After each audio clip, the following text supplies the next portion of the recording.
Dealer's Choice. A big thank you for all who have been watching, subscribing and supporting the channel. Without you guys, the guests we've got, and the help of my good mate and good editor, Gareth, the channel wouldn't be alive, wouldn't be kicking around. So I just have to start off with thanking you.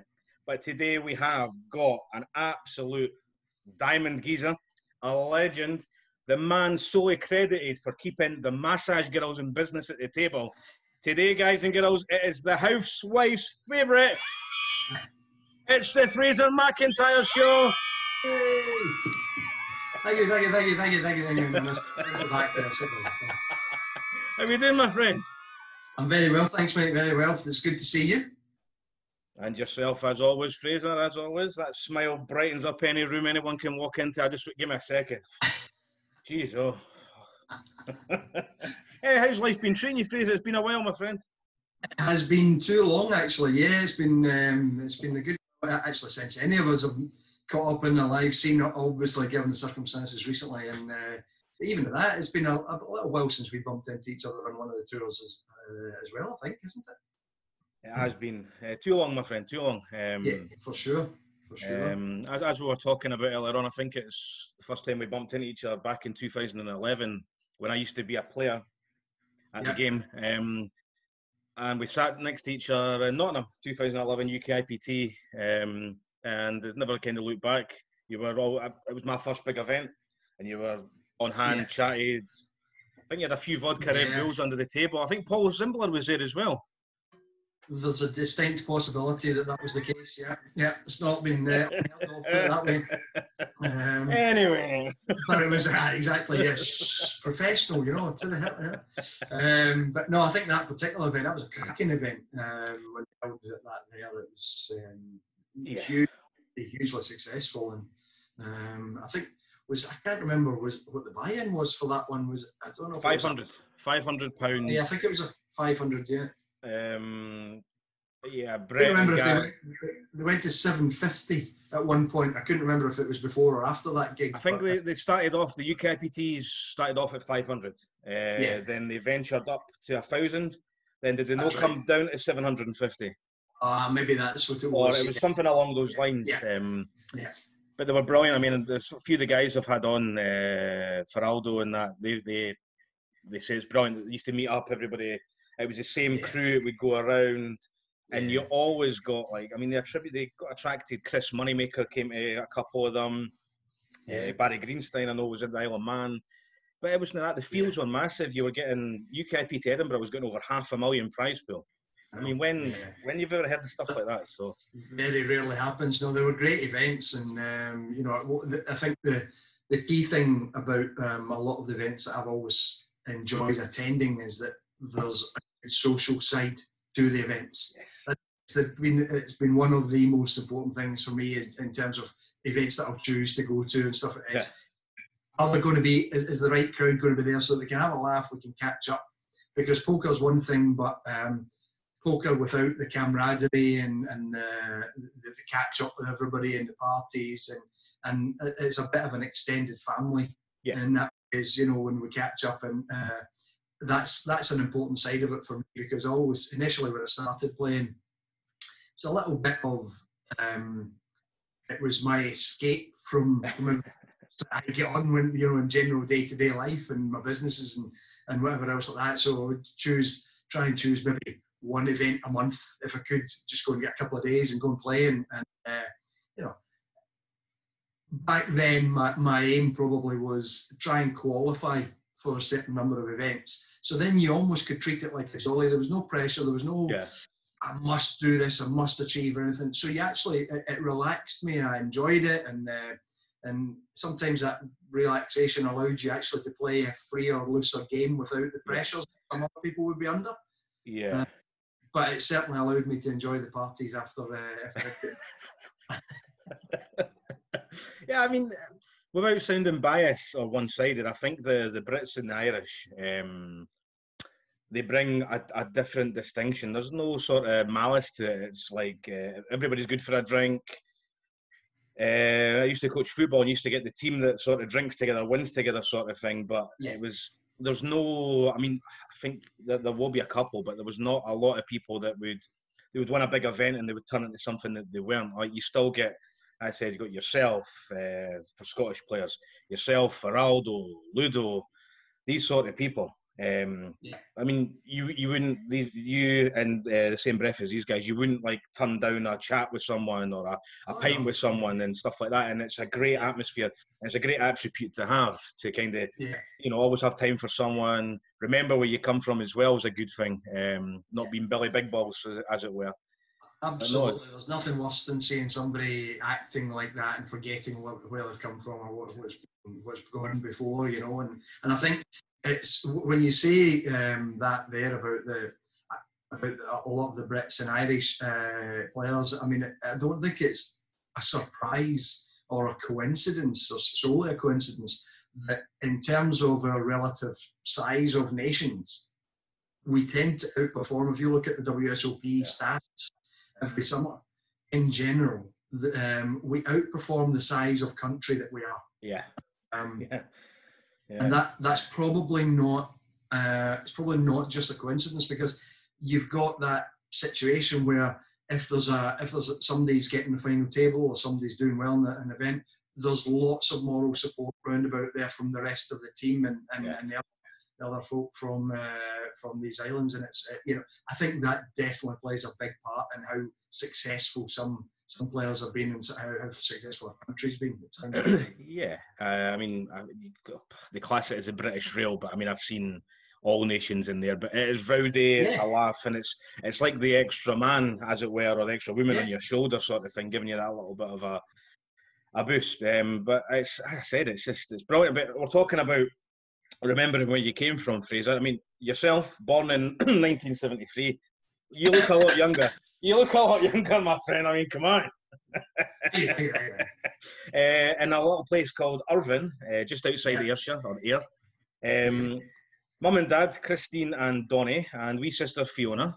So, I mean, you're still based in that sort of area at the moment, are you? So, not much has changed. I mean, growing up in Irvine or Ayrshire, was it like, for the people that don't know, was it a hard area? Was it a lovely area? Was it a working area?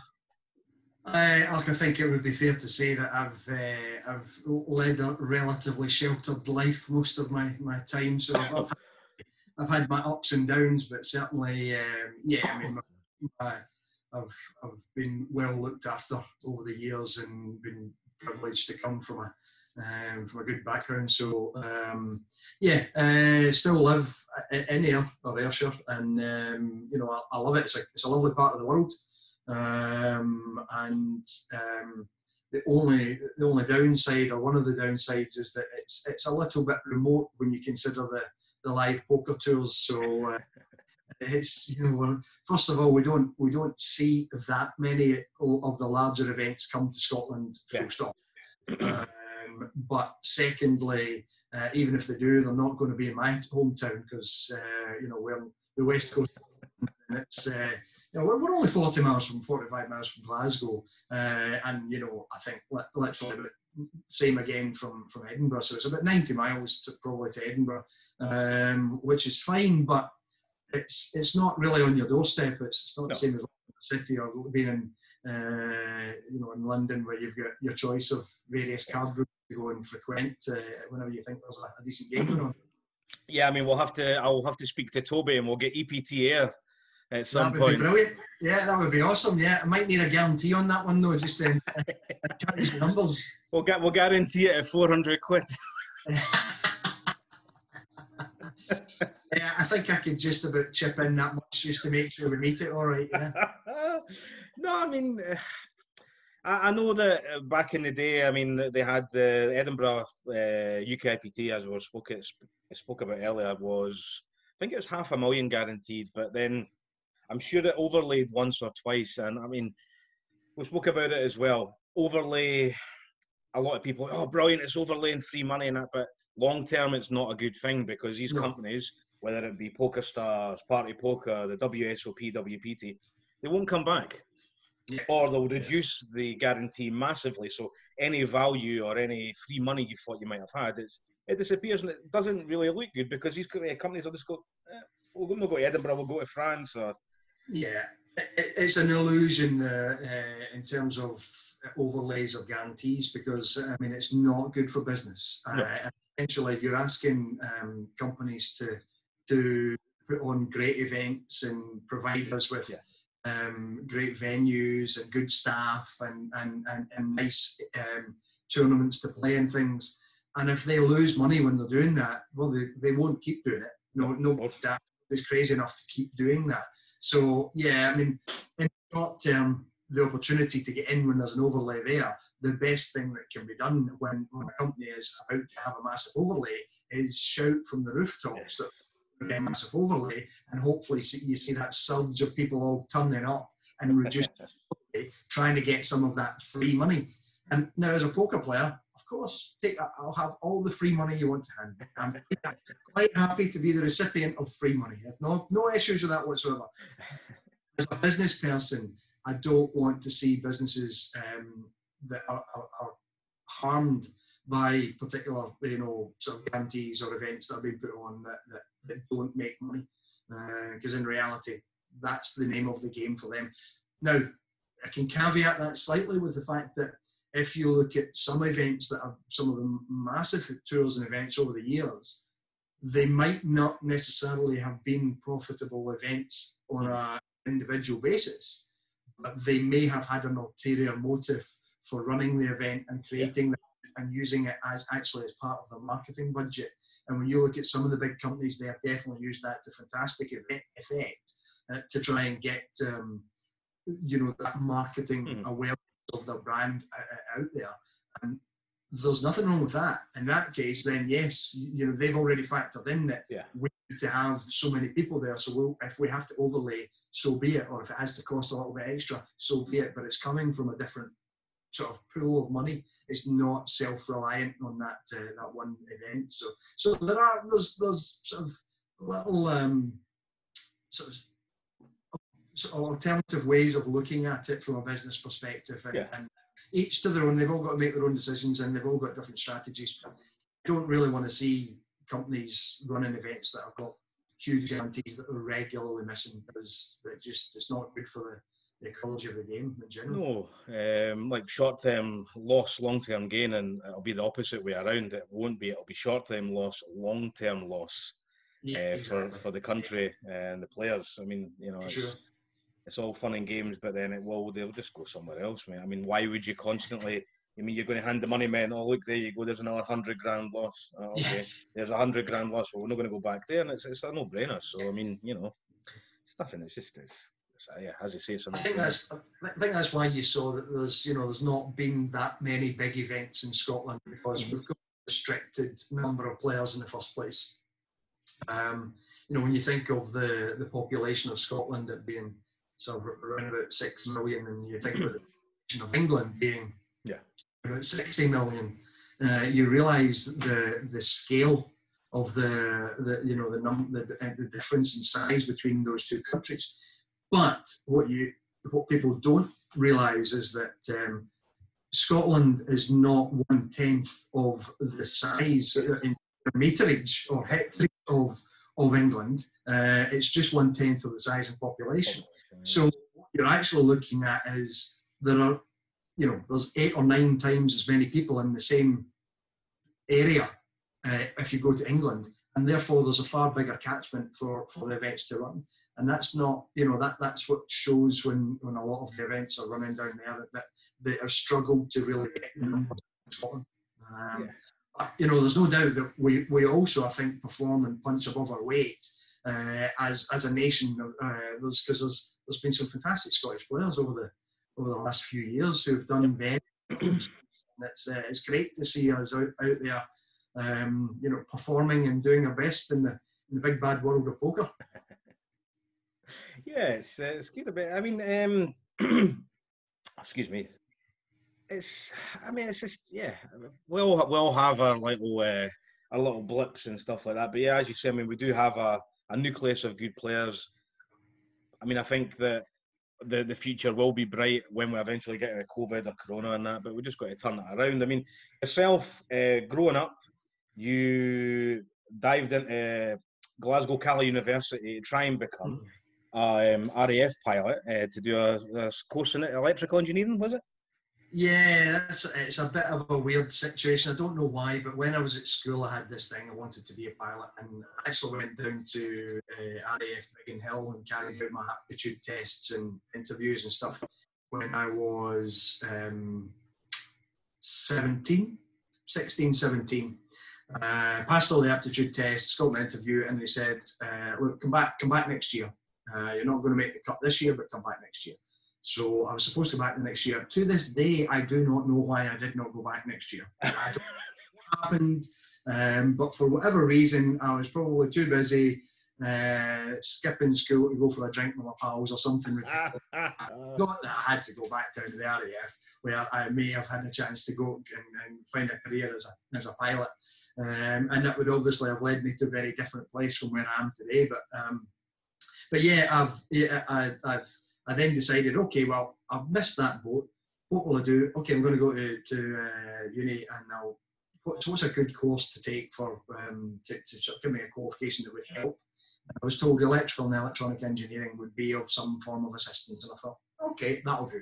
No other reason than that will do. That seems like it. So I spent 6 months in Glasgow, sharing a flat with a couple of lads, and probably spending more time out on the piss than I did actually at uni. And 6 months in, my mum's business at the time, it turned out we rented a big hall from the local council, and it turned out that her lease was expiring and she had been told it wasn't going to get renewed.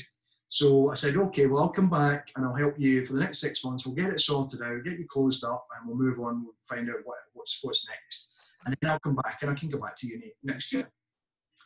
Then a few months went by, and then the council came back and said, oh no, the deal that we had with somebody else has fallen through. Would you guys like to continue and get a new lease? So that was what happened. And from that forwards, I never got back to uni, and I just got stuck with business and running events and promoting things and just doing what I've been doing ever since. So yeah, because I mean, excuse me. For a lot of people that do know you, they know that you are a very family-orientated man, business-driven, a lot of very successful businessman. You got your first bar in 2001, is that correct? Yeah, so we did the dance hall thing for a while, and then we sold that, and we bought our first pub in 2001. So although we'd always been involved in the licensed trade, we'd never had like a standalone pub like that. So and then quickly acquired a couple of other places, and over the last few years, 10, 11 years now, I've got a nightclub and another bar, and then a couple of years ago I bought a second nightclub. So yeah, it's been a bit of an ascent to the top of my little area, and trying to take control of nightlife. I was going to say that. King of Ayrshire, Fraser MacIntyre, ladies and gentlemen. It was never intended to be so. It just kind of evolved in that way. You know, I don't think anybody puts out that road map and says, yeah, just make sure you own all of the licensed premises in that area. So, no, not that I do. There are several other places in our area. So, but yeah, I've got a fair handle on some of it. So, yeah. Yeah, I mean, yeah, because you juggled that. You got yourself into poker. I think we've discussed a friendly game every now and then with a few of your pals. Started out like 7-card stud and Texas Hold'em and stuff like that. Did you guys just start playing, or did you more or so get interested in it by? Did you see anything on the television, or was it word of mouth, or what was it that got you? I don't know. I mean, initially, I've always been interested in card games of whatever nature. I think I'll probably throw that back to my granny playing cards with me back when I was yay high to a grasshopper, but you know, or my mum or whatever. But I think I've always kind of been interested in card games, and for a while, my dad was chairman at Ayr United, and I always remember that I would go on the team bus to various games when I was like 14, 15, probably that kind of time. And for some reason, all the players would sit up the back, the directors would sit down the front, and I would hang about, and I would help in with the kit and into the bus and help out at the other end and saunter about as if I had do with it, and I had zero to do with it. But I know how to do it. Walk the walk and all that. So I did all that. But the lads, if we were going away to a game, say Ayr United were playing Arbroath on the other side of the country, you would have the bus trip over there. You'd stop for lunch on the way, and you do the bit. But the boys would get the cards out, and they would be playing cards up the back of the bus. So I managed to wangle my way into the game and sitting playing cards, and they're obviously going, there we go, we'll take some money off the young one there, and sit, right, come to Papa. There was more than one occasion I can remember being on that team bus, and I shall not name names, but we got to stop for lunch, and one of the players had already lost the wages that he was about to play for. So we couldn't talk about that, but it was good times. And at that time, Ali McLeod was manager at the so it was kind of a fascinating time to be involved and thoroughly enjoyed that. But from there, my dad was a member of a businessman's club locally, to which I was not allowed to enter until I was 21, because that was the minimum age that they had. Just a private members club, and they used to play a game of cards in there, and it was 7 cards.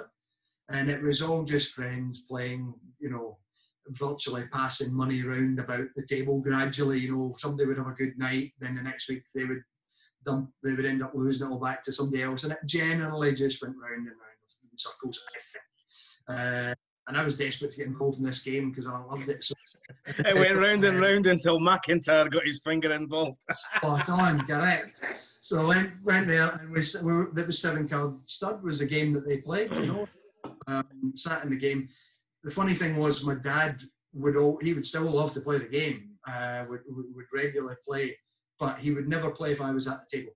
So he didn't want the illusion or the suggestion of collusion in any way, which was fine. So that meant that if I got in late and he was at the table, that was me. I couldn't play, and I was scuppered for the night, and vice versa. And that was he was pretty good with me that way. He didn't take he didn't take control too much and say, right. But we played that game, and then we started going like once a month. Or maybe just take a little inkling to have a game of Texas instead of 7 card stud.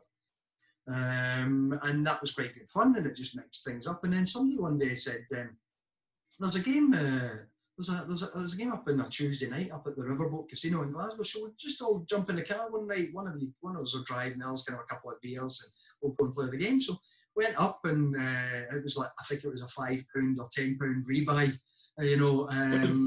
We just sat and played and had a good laugh, and started getting a couple of little lifts out of the game, and just enjoyed it. And then it came out one of the meetings that one of the games that there was the Scottish Championships were getting played in Edinburgh. The next month. It's £1,000 buy-in, and I thought, I really fancy that. I'm going to do that. So I took a couple of days and went through and played it. And that was probably my first experience, I think, of a reasonable sized tournament.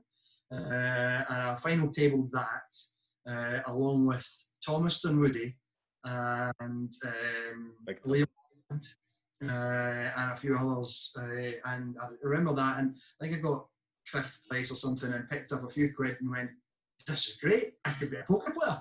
That's how it begins. And that was kind of how it unfolded. Started playing with the GUKPT events and things like that were on the go then.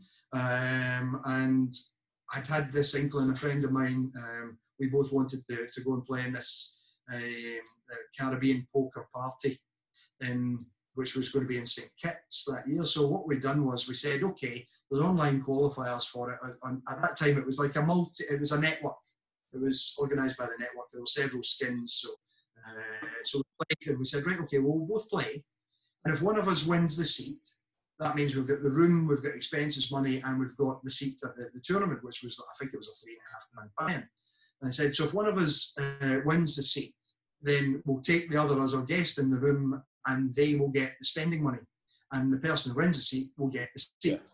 We then started playing, and my mate won a seat. And I managed to have the accolade of finishing in every single position on that final table, bar first, or second, whichever it was, to get the seat. So, but it didn't matter. We got a seat. He played the event. It was incredibly good. Sitting in the Marriott in St Kitts, it was a virtually brand new hotel. The destination was fantastic.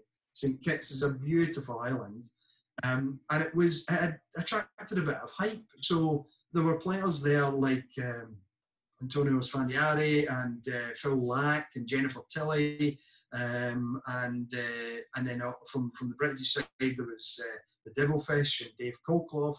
That was the first time I met Rob Young, and loads of other people. Yeah. And you were staying in the one resort hotel, along with everybody else. So you were playing poker in the grand ballroom. You were socialising with them at the bars or sitting with them in the restaurant. You were, out by the pool. It was just fantastic because you were immersed and everybody was in the same place, and everybody was sociable, and you just went, this is actually what being involved in this scene is all about, So that kind of really got me a taste for going to the big events and travelling and stuff, and I loved it. Yeah, because you can say like 2006, you caught the bug, the poker bug, as it were, and never really looked back. I mean, for someone who's travelled a lot in the job, I can see where you come from, because it only takes that one little click. This is amazing. Rubbing shoulders, as you said, Antonio Sfandiari, Patrick Antonius, Phil Lack, excuse me. Yeah. And you get that. You go home and you play in your local tournament, and it's no disrespect to the local tournaments, but you're like, I feel better than this. I want to go out and do the same again. And then, I mean, you had a couple more results. Sorry, excuse me. Fast forward 2008, another one of the Scottish Open Championships at the Maybury, where you finished 5th behind Dean Lyle, who finished 1st, and friend of the show, Sean Bennett, Big Sean. Big Sean, yeah. You've had a really good poker career. Some of the results have been unreal, all leading up to the main one, which we'll come to. But I mean, I've got 2nd place in the Dublin National in 2017. We have 1st in a side event in the WSOP Europe Can. We have 5th in a 1K. I think this was at DTD for 44 grand. We have 2nd in a 888 event, 2K event in Barcelona. I mean, you get around, Fraser. No doubt about that. Yeah, I've done a fair bit of travelling, yeah. I love it. You travel as well, yeah. But no, you do all this. We spoke about the business life, and you have a very loving family, married to lovely Amanda, and you have 4 beautiful kids. Now, people that know you, people that follow your social media and that, will know that you're a very loving father, very proud father, proud husband and that. We'll cut to the kids in a minute. I mean, Amanda obviously wasn't too good, and you've done a lot of charity stuff. You ran the 5K, I think it was. I mean, I've suffered that myself in the family, but yeah, you guys all kind of rallied round, didn't you? Absolutely, yeah. Well, yes, you'd struggled with cancer a few years ago, and that was one of the things that we did collectively as a family. We did the Race for Life, trying to raise some money and take part in the event. And it was emotional and a good experience as well. At the same time, it's part of the process, I think, to an extent. It's difficult times, but thankfully we've got through them, and we're all the stronger for it. So that's it's a, excuse the language, but it's a bastard of a disease. I've had it in my family, and I think 90% of the people I know have had it in their family. And fair play, you've all done the right thing, and Amanda's doing well now. But as we've said, the 2 of you, you've got 4 lovely children. Do they attribute the good looks and the brains to yourself, or is it to the better half? You know, I'm way too modest. Yes, no, of course they all get their looks from their mum, and some of their killer business brain cells from their dad. I think, it's something like that. Because Jade, one of your little girls, she passed her law degree. She did, yeah. It's, just a few weeks ago we got the result for that. So she got a 1-1 in law from Strathclyde Uni in Glasgow, which is an absolutely incredible result. Just way beyond what she was expecting, and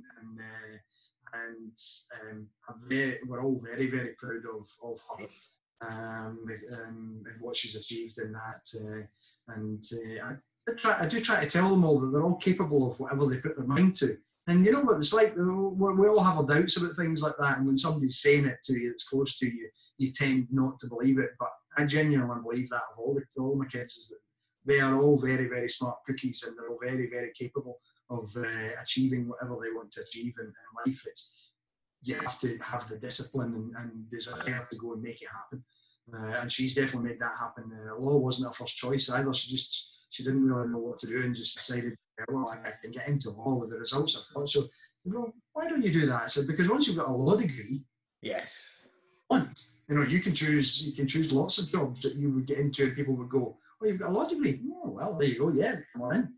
We'll train you in whatever you now need to learn to do this current job. But yeah, it opens doors having a qualification like that, and she's done fantastic well. But my oldest son, he the class prize in business and IT when he was at Robert Holmes up in Aberdeen, and he's now works as a developer in the IT department for one of the big fund managers in Edinburgh. So so they've both done great for themselves, and the two younger boys, well, they're 19 and 18 respectively now. So one's just about to go to uni, and the other one is just about to start an apprenticeship again in business and admin. So yes, they're all doing very well for themselves. They're all very capable, and yes, we are proud parents of them. Right. I mean, you have a laugh and a joke about being modest, about being a good dad, and obviously attributing a lot to the wife. But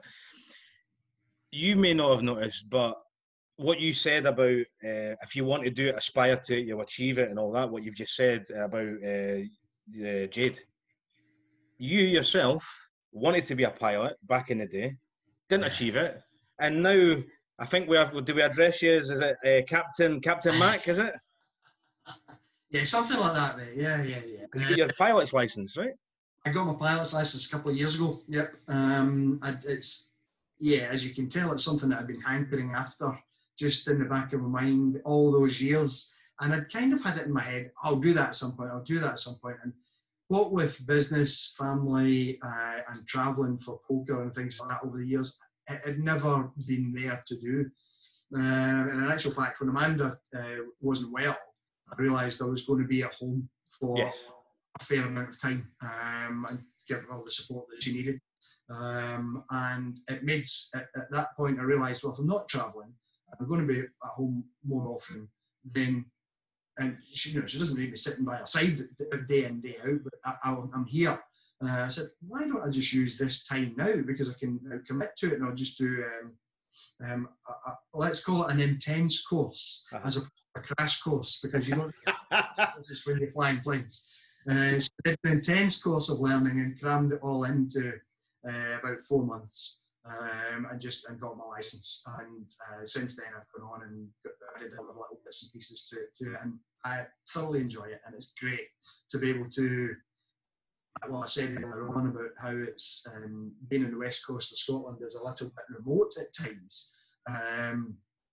Then when you have a plane and you can fly yourself, all of a sudden the country just appears that bit smaller. Yeah. So I now get myself to for example, Dublin, where I like travelling. I've got a lot of events and friends and some occasional business interests there. And for me to get there, I've got to, generally, before I could fly myself, I had to drive up to Glasgow, 45 minutes, sit about an airport, wait for the flight's not that long, but by the time you get in, you land and you go through security, and it's a headache. And then what I can do now is I literally drive 10 minutes. I'm at the airport at Prestwick, got the plane sitting there, check it all out, and fly to Dublin, and it'll take me maybe an hour and 10 minutes or something. So it opens doors. Flying to London, I can be in London and sort of, in 2 hours 20 minutes or something, and it's I really enjoy it. It's Brilliant. great. This is just what I mean. It's like you put your mind to it. It's the same thing as you've attributed to your kids. Like if you can do it, do it. And I don't know if subconsciously you didn't realise, but it pans into the story where you back in the day wanted to do it. You got sidetracked. You helped your family out with the business. You'd put it to one side. Then 10, 20, 30, whatever years later on, boom, here we go. Pilot's license. It's brilliant. I mean, it's a testament to yourself, Fraser. Thank you, sir. No, it's unreal. I mean, more people should, especially in the times that we're in at the moment, where primarily we don't have much to do. So try and find something to keep the old grey matter going, because it is tough. Definitely. It's I think the battle against yourself is probably the biggest fight you'll ever have. And you should always try and keep yourself busy and stuff. I mean, you're on about you fly here, there, and everywhere. You are a bit of a jet setter when it comes to the poker. You've been to tournaments in Vegas, Morocco, Dublin, as you've said, all over the world. Ep10 Madrid, the biggest score you've had, helped you get 6th in Scottish all-time money list. Top 6 is unreal because you're behind some absolute bosses, as it were, of the game. Yeah. The man you faced, love you, really. The man you faced heads up, Fredrik Jensen, in Ep10 Madrid 2012. I think a couple of years before or a year previous, this man had just finished 2nd in the Aussie Millions. Now, for those of you who don't know Fredrik, he is an absolute machine. And he's only bettered in Denmark by Gus Hansen and young lad that won the World Series. His name is evading me at present for the Denmark all-time. Theo? No, Peter Iske. He's actually ahead of Theo Jorgensen. Yeah, so I mean, what brought you to that tournament? Was it a satellite qualifier like you said you would like doing? Yep. Believe it or not, that was my first EPT. Okay. And I set aside to qualify for it. So I qualified on the site and made my way to Madrid. Quite happy that I was going to enjoy my weekend, play my first EPT, and it would be great, you know. And it wasn't going to cost me too much, so I was fine. I'd take some spending money along for playing some cash games or some side events. And a friend of mine at the time, or still a friend of mine, Mike Hill, came along, and we'd been talking. And I said, "Look, I've got, you know, this will be a twin-bedded room. I can take a guest. Why, if you want, come along. We can room together." And we'll go and play a tournament. He's like, "Oh, that would be great." Yeah. So Mike comes along, and we got there first night. I think I was too late to play in the satellite or something, so I've ended up back at the hotel. Mike's arrived, and we've cracked open a bottle of wine, and then another bottle of wine, and then another bottle of wine, and so we were just having a great time catching up, you know, but miraculous. And then they got to the next day, went and played the satellite. So we both went and played satellites, and I banked another seat. So that's great. So now I'm going, happy days. There's another $5,000 in pocket. That means that this is a good trip regardless. So I've now got spending money. I can do what I like. It's awesome. And then we got started in the tournament the following day. And I just plodded my way through, and I just thought, I'm just going to play nice and steady. These guys are all better than me, more experienced than me, you know, that kind of way. I'm not going to do anything. I'm not going to get bent out of shape at any point in time. Just play a nice, solid, steady game. Mm-hmm. And that's what I did. And bizarrely, it just went from day 1, day 2, day 3, and now you're going, brilliant, now make the cash. Mm-hmm. Yeah, it's me, there's another $7,500 backed up. So now you're going, this has been a great week, you know. And so far, and I'm happy as Larry. So if I go knocked out now, I can go have a little party, a bit of fun, and it's been a successful week. But the days just kept on coming, and I kept on playing my game and managing to play well, run well, whatever you want to call it, and made the final table. And when I sat down and analysed the final table, I looked at it, and I played quite a lot. I think I played pretty much 3 days solid with Fredrik on my table. So we've been having a bit of a bit of a war throughout the few days, but I'd also decided I wasn't going to get caught up in it. So I wasn't going to allow, him to get the better of me by getting sucked into, a sort of mind game. Yeah. And to be honest, I didn't know who he was at that point in time. It wasn't as if I knew him. I realised that he was a very good player. So we played quite a bit, and then on the final table there was him. And when I sat down, I just figured that if I managed to make the final 3 here, I think I'm going to be up against Frederick and this other young lad from Union Lad. And that was how it transpired. It all just kind of went as I expected. So thoroughly enjoyed it. We did it 3 ways. We sat down, did it beyond. I'd sat the night before. But this time my other friend John Burns had come out from Glasgow to catch up and hopefully enjoy a couple of games and a bit of a party when I get finished. And he railed me a bit, and I don't think he ever got to pick up a single card that weekend because he was too busy railing me and then partying afterwards after it was finished. But he came out, so him and Mike are sitting with me at dinner the night before the final table. I'm just going, right guys, what happens now? If I make the final 3, what should I be asking for? What should I get to? So I'm trying to get this in my head, I'm thinking up here, this is what I want to be. So I'd already decided that if I get there, if I could secure myself 300,000, then I would be pretty happy with that, obviously, and then leave something to play for. And that was almost exactly how it played out. We got 3-handed. They talked about a deal. They started too low. I told them I wanted 300. They did the sort of chip counts and worked to the ICM side of things, and we eventually ended up on.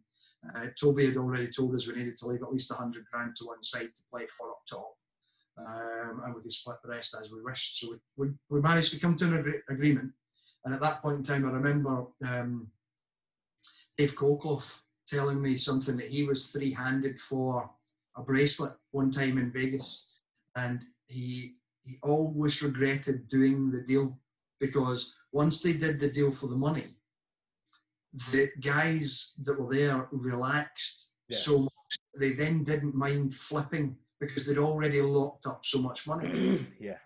He ended up having a significant chip lead which got eroded through a couple of flips that he's sure that they wouldn't have taken if they hadn't locked up the cash, and he ended up not being able to bag his bracelet. And that just in the back here. In the back of my mind. And I realised that the Romanian lad that was playing, he was eyes on the monetary prize more than he was on title. And it was I could see that, it was quite clear. And Frederick also, I think he was probably as much about the title as money, because he had $1 million score the year before, as you said. So I realised that the way to get the young lad who was playing very well but pretty tight and aggressive, and I realised the way to get him to loosen up was to actually let him lock up some cash. So I was keen to get the deal done so that he would lock up cash, so that he would then loosen up in his game, and hopefully we could get rid of him next, and I could be heads up for the title. And that's exactly how it played out. So I was pretty chuffed that my game plan kind of worked pretty well. Yeah, I mean, it's brilliant. I mean, rubbing shoulder. I think Mike McDonald was at the final table, or maybe the final table bubble.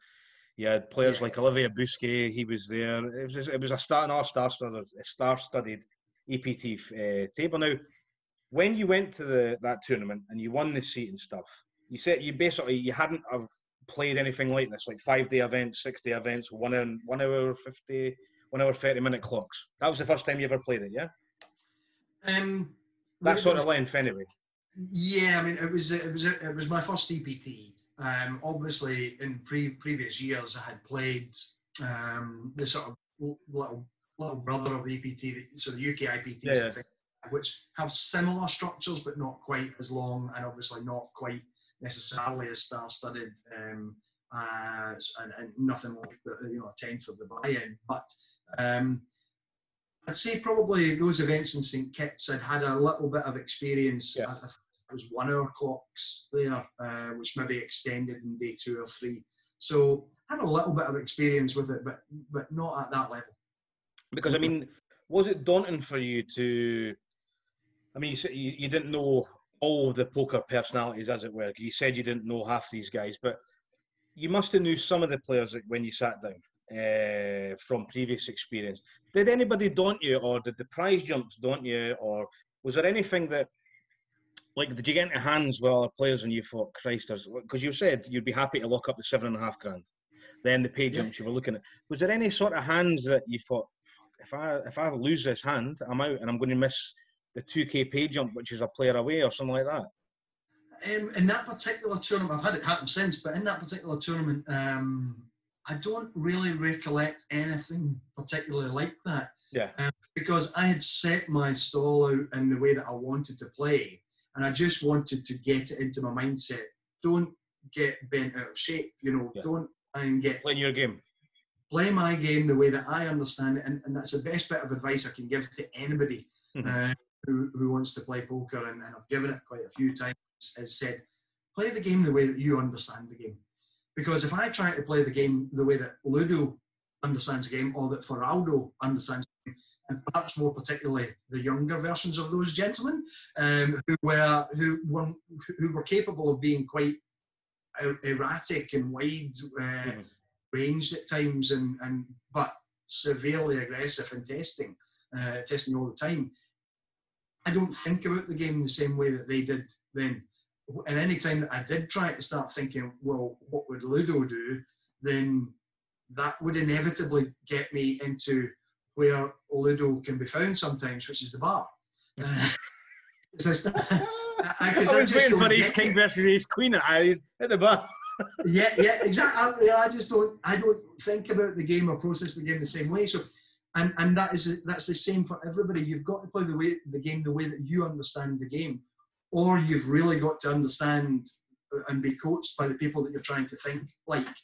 So you change the way that you understand the game by learning and by tuition and so on and so forth. But my way of thinking about the game was just not the same as that. So I played it my way and tried not to be overly creative and just take advantage of the spots which I could clearly see. But also that kind of image would help me at times playing against people who were maybe better players and might underrate me because they would just see me playing relatively solid and not give me credit for certain things that I then could do.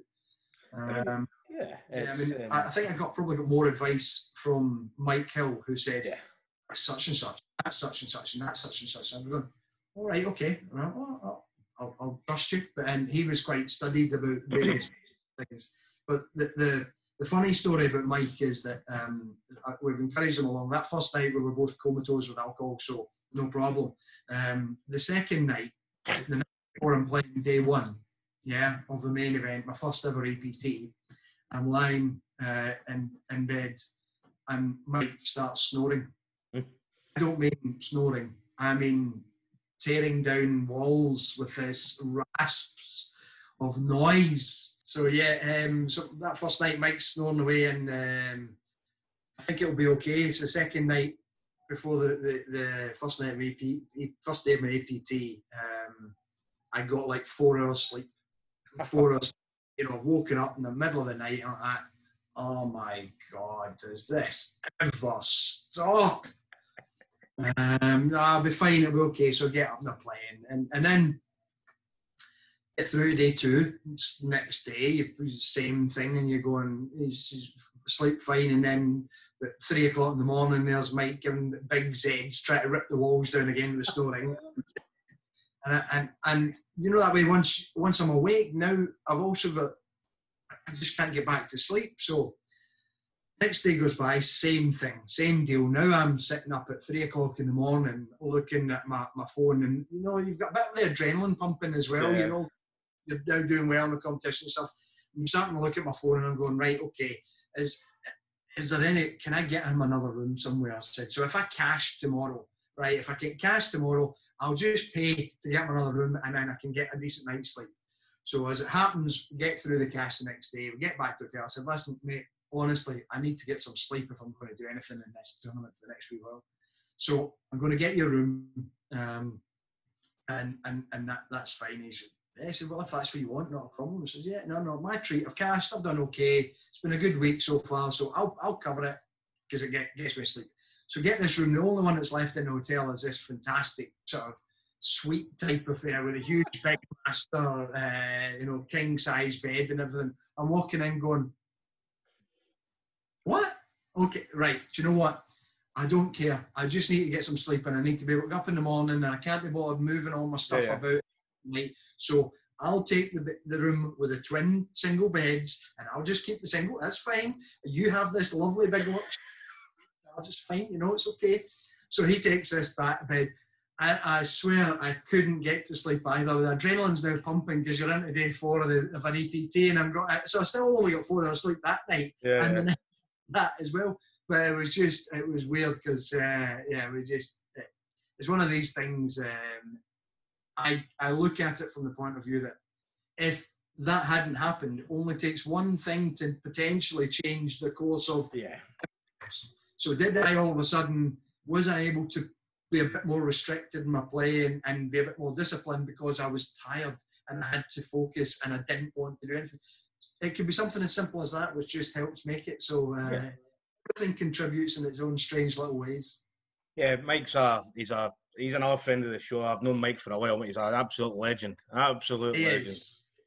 He's brilliant. Do anything for anyone. Don't share a room with him. Don't share. No circumstances share a room. He'll admit that himself. He will tell you that himself. And he does say, "I did warn you. I warned you." I go, well, it can't be that bad. No, I'll be fine. No problems. Yeah. Oh. I remember having a few aperitifs with him in Barcelona a good few years ago, getting to know him. Wonderful, wonderful guy.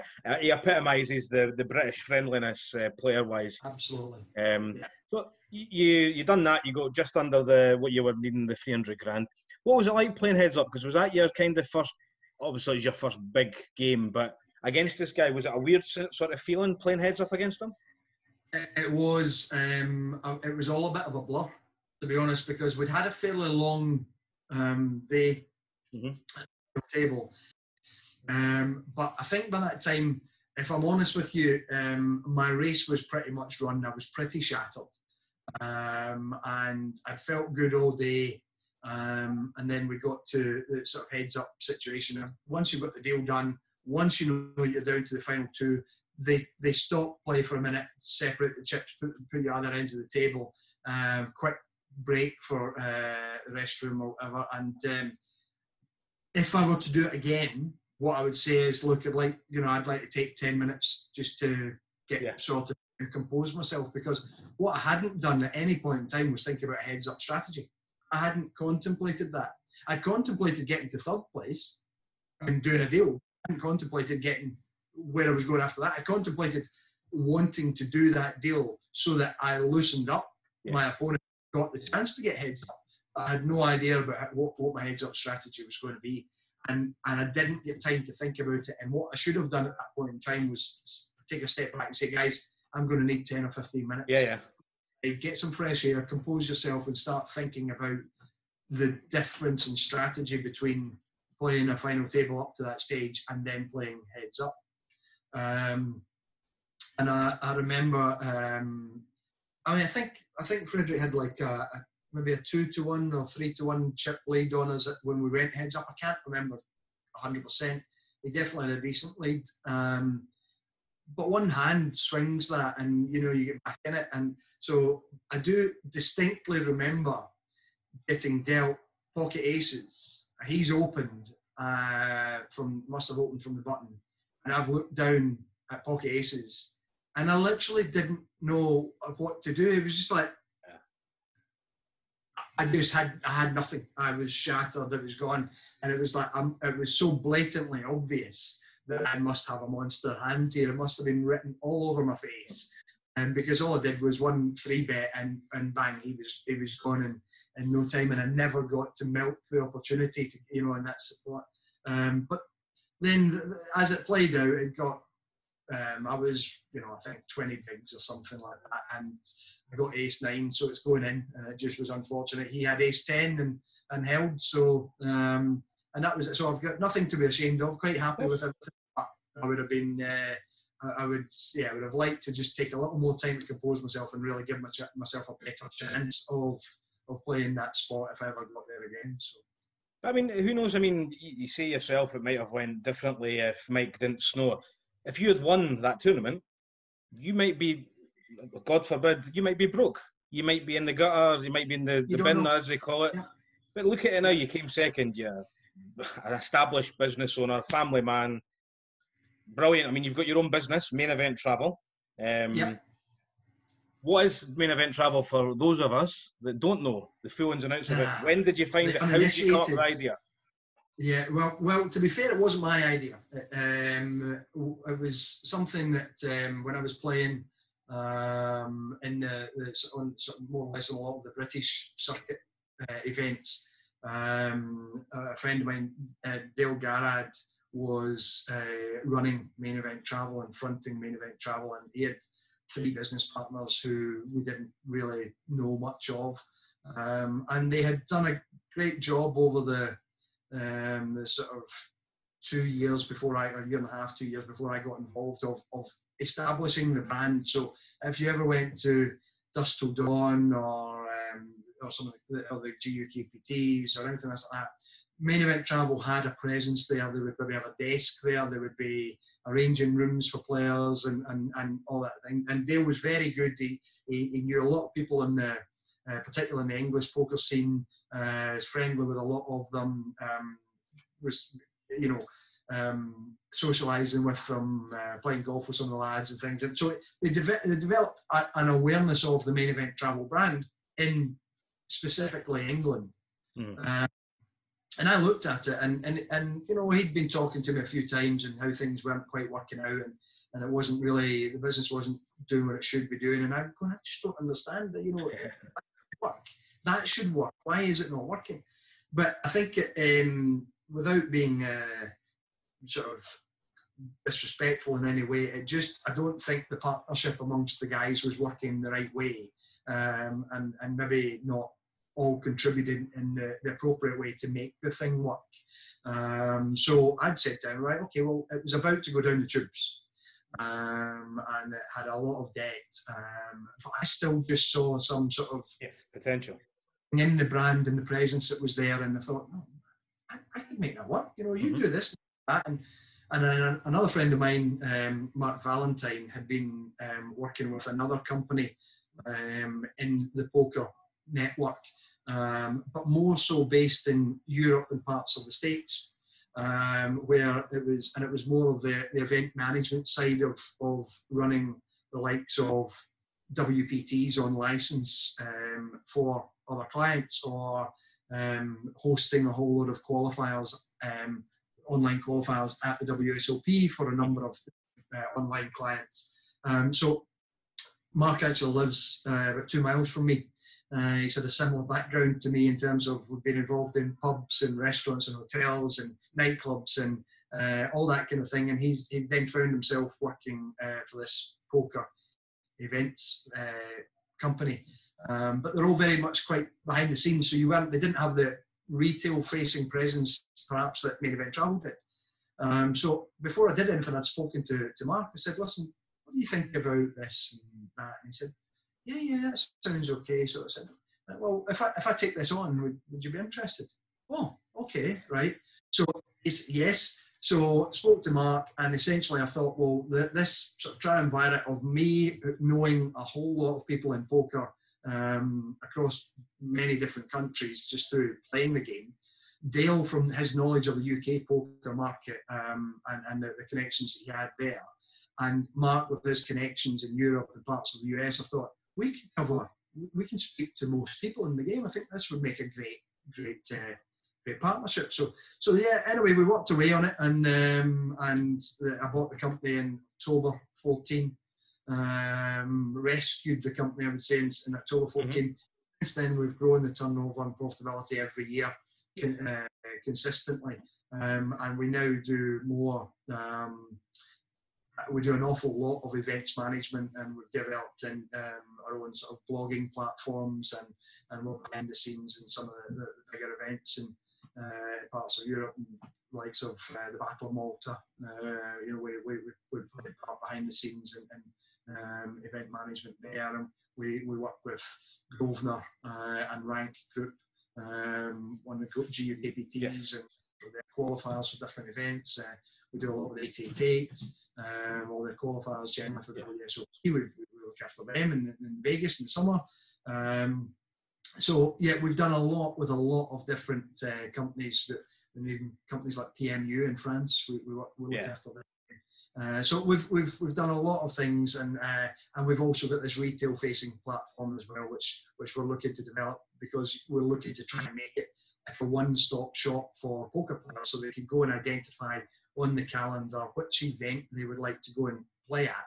They'll be able to look at the event, see the schedule, see who's running it, see what's going on, and it's not specific to any brand or group. It is literally, we're trying to list the events there that we think that people are interested in, and at the same time as seeing all that information, they can also book a flight from the live booking platforms. They can book a hotel room off our live booking platforms, and for certain events they can also book their buy-in, all from one payment on the Main Event Travel site. So we're also adding car hire, sports and events tickets, and all these kind of things are in the offering. So it's good. I enjoy it, and it's been far more work. Dale isn't with us anymore. He was only with us for the first year, my involvement, and it's taken a lot more of my time than I anticipated that it was going to do. But it's been growing really, really well, and been very successful. So we're looking forward to continue that for the next few years. Yeah, it's like the package thing. So I mean, if there is any poker players out there, I'll put the link at the end of it. Main Event Travel. For all your needs, your travel needs, your buy-in needs, your hotel needs, your car needs, and he owns a few bars and nightclubs, which if you're ever in the Ayr or Glasgow area, hook Fraser up, he'll get you VIP. Definitely, something we're very good at. We know all about VIP treatment. Brilliant, Fraser. Well, Fraser, it has been and gone the quickest hour and a bit of my life so far. Wow. It's been brilliant, Fraser. Love to the family. You take care of yourself, and we will catch up again soon. Absolutely, it's been an absolute pleasure, mate. Thank you very much for inviting me, and I'll look forward to the trip somewhere on live soon. Thank you, buddy.